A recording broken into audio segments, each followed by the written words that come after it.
For more than 5 decades, cane fires burned bright along these Goldsborough hills. No longer. There's mixed feelings, I suppose. But as you say, we're not getting any younger, we're getting older, and you got to stop sometimes.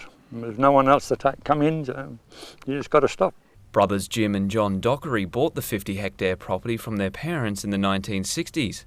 After 50 years together, now preparing to put their feet up as they scale back their family property. The steep slopes troubling most modern technology. Well, they don't want to come on the hills because the machines they got now, they're liable to tip over, they're only narrow, and the bin tractors they got, they're just as bad or maybe worse, eh? And they don't want hills no more. Now aiming to sell off a fifth of the property, picturesque hillsides once serviced by the brothers' 1966 Don Mizzy harvester. The traditional fire's clearing its way. Hand-built and designed in Queensland, the mature machine never failed. You thank my brother for that, and he serviced it and looked after it and drove it every day and every year for the last, 46 years. Unless you had a good driver, you wouldn't have a harvester. Contractors with modern harvesters will now maintain the remaining cane fields. After 5 decades, the fire finally out. Matthew Howard, Win News. As night fell over the tablelands, there was little reprieve for firefighters. More than 20 crews called to contain an out-of-control blaze last night, desperately trying to save nearby houses. It's been burning through inaccessible country for nearly 2 days now. Crews have been in the area all of today and yesterday, backburning along fire trails to contain it and keep it away from properties.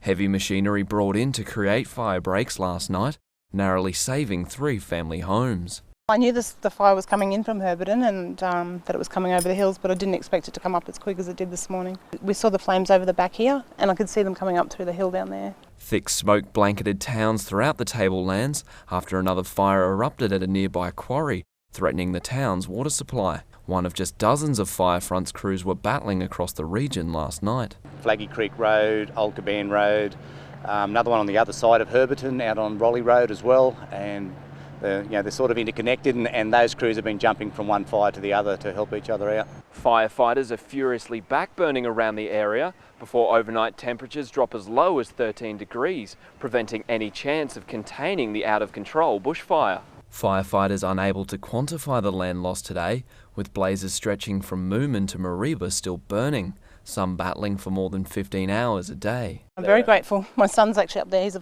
fireman, so he's fighting it at the moment. But we got the cattle in, so kept them out of the fire today. Reports the fires were deliberately lit, frustrating these brave volunteers, fighting on regardless as police hunt arsonists who may even face jail, as crews brace for tomorrow, with tablelands conditions expected to worsen. Time to review fire evacuation plans. Matthew Howard, Win News.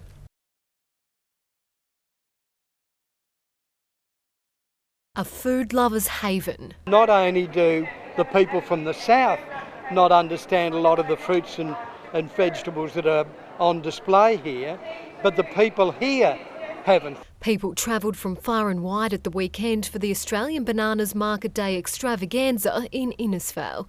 A lot of local farmers are still recovering. This an opportunity to showcase their produce, with stock now on the rise. 90 stalls on offer and lots of entertainment for locals and tourists to enjoy. I think this event showcases the best of what this region can offer. Cook-offs and demonstrations a big hit, budding chefs putting their skills to the test and wowing the judges. We had to make an oriental dessert and we just made it, came here and presented it. The Market Day, the end of the Feast of the Senses Festival, a 10-day event run by the community. Organisers say sunny weather this year bringing some of the biggest crowd numbers they've recorded. Kirsty Johansson, Win News.